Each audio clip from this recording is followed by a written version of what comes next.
It's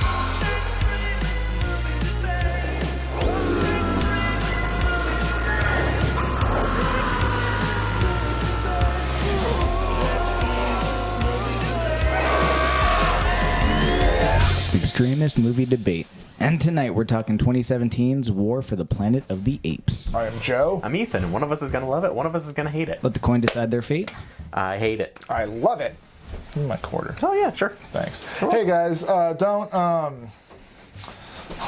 stop monkeying around. There's spoilers ahead. Good job. Bravo, my friend. This movie currently holds a 94% on Rotten Tomatoes. Ethan, since you hate this movie, this first question is for you. This comes from Jack Bottomley from Starburst. And I'm unclear if that's a movie company site or the candy. I've used this guy before. Is it the candy? No, I don't think so. This is a journey that must be seen in cinemas and a finale to one of the greatest contemporary trilogies in recent memory. So my question for you is, what specifically about the film makes War one of the best trilogy finales compared to like a Toy Story 3 or The World's End or like The Dark Knight Rises? You have 1 minute. I mean, nothing. The character dies in the end.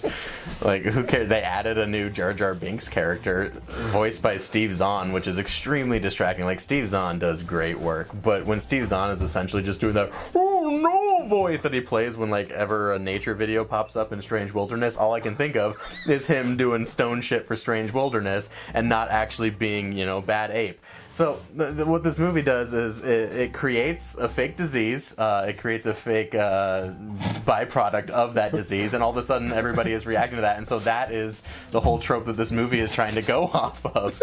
So it's a, you know, this thing that created all the apes all of a sudden is making the humans dumber again. And so it's not really a war for any sort of planet, it's a war of Woody Harrelson just out of spite kills Caesar's family accidentally, and then all of a sudden you've got Woody Harrelson is maybe gonna get dumb, other people are maybe gonna get dumb, and he's really mad about it. Everybody escapes, and he never bothers to find the tunnels. Thank you, Ethan. Joe, you have 30 seconds to respond. So Ethan, one of Ethan's arguments is they made up this disease in this movie where like apes are talking and like I feel like in the third movie we're past that point. Ethan, please stop interrupting. Not your time.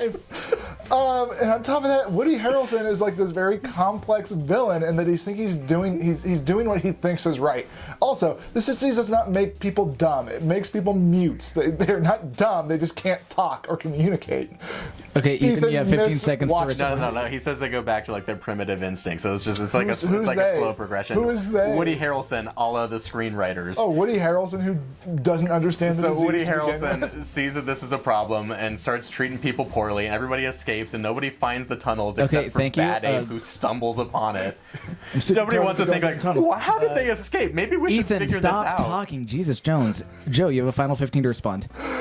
No, I mean, like, there's a lot of assumptions to be made, and that just shows, like, human fallibility and just, like, how we don't know everything, and we just make a lot of assumptions, and we can all just destroy our planet based on that. Okay, thank you. And, Joe, this next question is for you. This comes from Steven Silver of splicetoday.com. Steven says... Like that name. Okay. War takes a long time to get going. Isn't as visually impressive as its predecessors, and has an unsatisfactory ending. It's the least effective of the three films. So how do you feel about the ending of the film, and is it good closure for the overall story they're telling? You have 1 minute. I do think it's good closure for the overall story, and they kind of build it up to go into the Charlton Heston Planet of the Apes. So you have light characters. So you have Cornelius and you have Nova that feed right into the next one. The end of it, I'll give him that. The end of it's fairly predictable, because of course Caesar's going to die. Like you know that walking into it, but like this is a very bleak outlook on the world. It's a bleak outlook not just for humans, because humans are gone, but it's a bleak outlook for apes and what the apes have had to sacrifice and concede to actually have the planet that they think they want.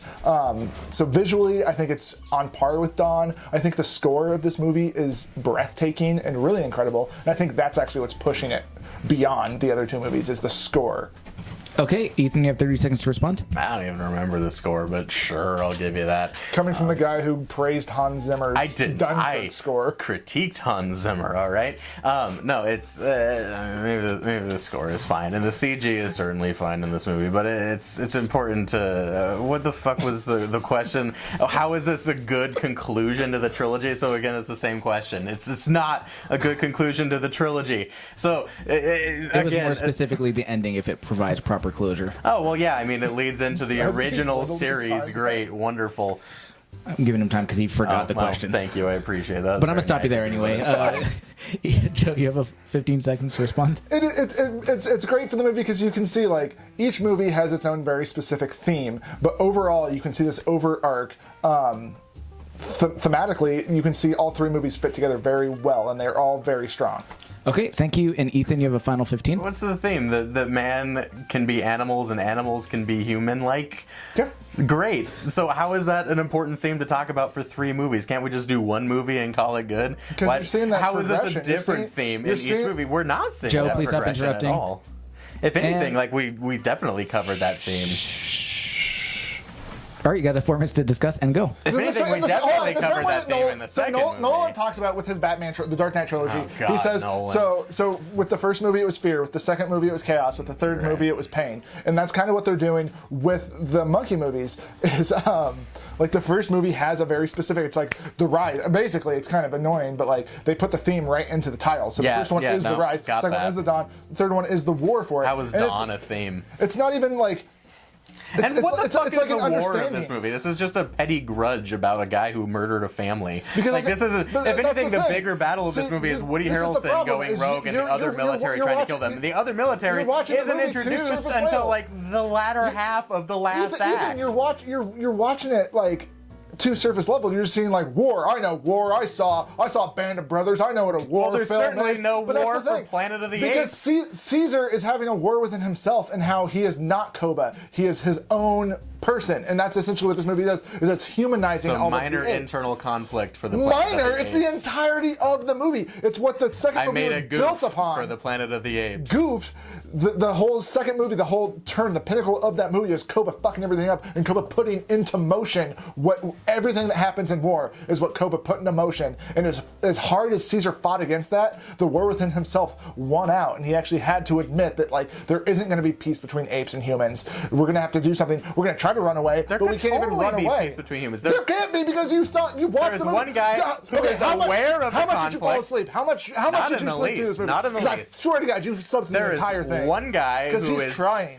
clearly manipulating that- it. He's just Alex Jonesing the shit out of everybody. And then there's one ape who's like, I've got this issue. I'm trying not to be this guy. I'm going to be the better man. If only there was a person who could also say, I'm going to try to be the better man, then they could probably find pretty decent peace. But they did that. That's in the second movie with him and the they fucker totally from 30 did Dark that. Knight. Yeah, so yeah. they did that. So you're seeing that that's not a feasible feat because the herd mentality will not allow that to happen. Just because individuals can agree on something, the herd mentality, it's who can scream the loudest, is gonna win out. And as soon as the passions get going, like that's when the battle starts, and that's what the war is. The war isn't necessarily a war scene in this movie. It's the war, the inner conflict Here's of the Caesar thing. trying to You would have a reconcile. point. You would He's have trying a to point reconcile if it his was- animalistic side with his humanistic side because he's been heightened. James Franco did a great deed, and he heightened Caesar in the first movie, and John Lithgow taught him how to be an empath. And that's essentially You would have a so point everything has been put in motion since if Rise of the all Planet of the apes were like, you know what, let's And go now he's kill Woody trying to Harrelson. But reconcile instead, that. all of the apes are like, you know what, let's go the opposite direction and go try to find a peaceful place.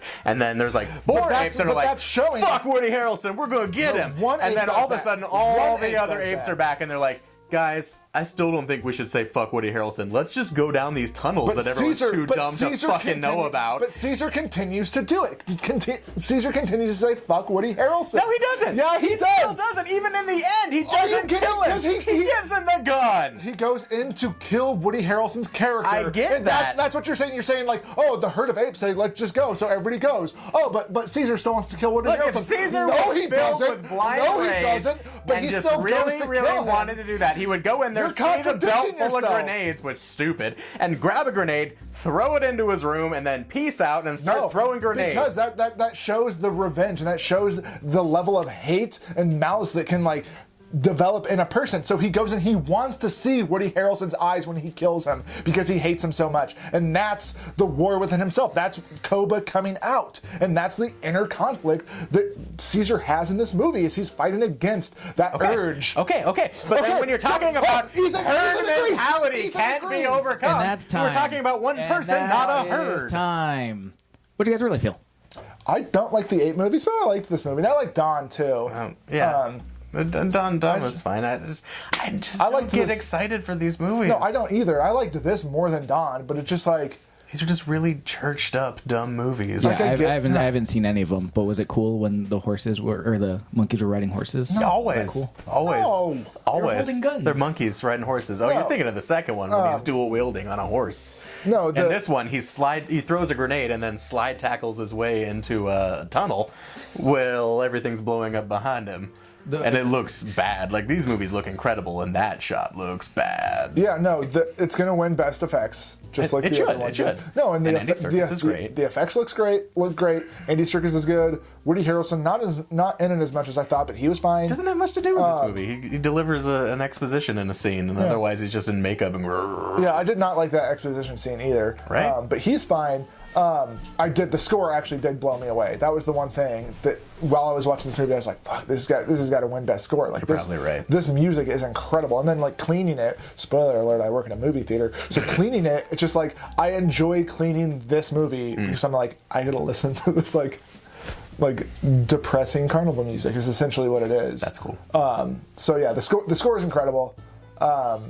So just listen to that, I guess. But no, if you like the 8 movies, like, you're gonna like this movie. I just don't give a shit about the 8 movies.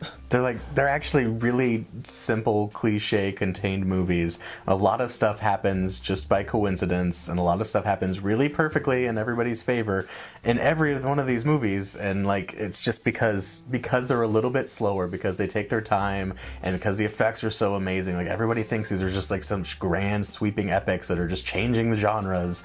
They're really pretty stupid movies, but they're fun. I thought the first one was stupid. Turns out I might have enjoyed Dawn and War more than Ethan. I like Dawn a lot. That was one of my favorite action movies of that year. Okay, well, it's still not Judy great. Greer's best work. what would you guys rate the movie? I'd give it a 7 out of 10. 7. No thunder 7 out of 10, no thunder. Yeah. All right, perfect. Well, where can we find you guys? here.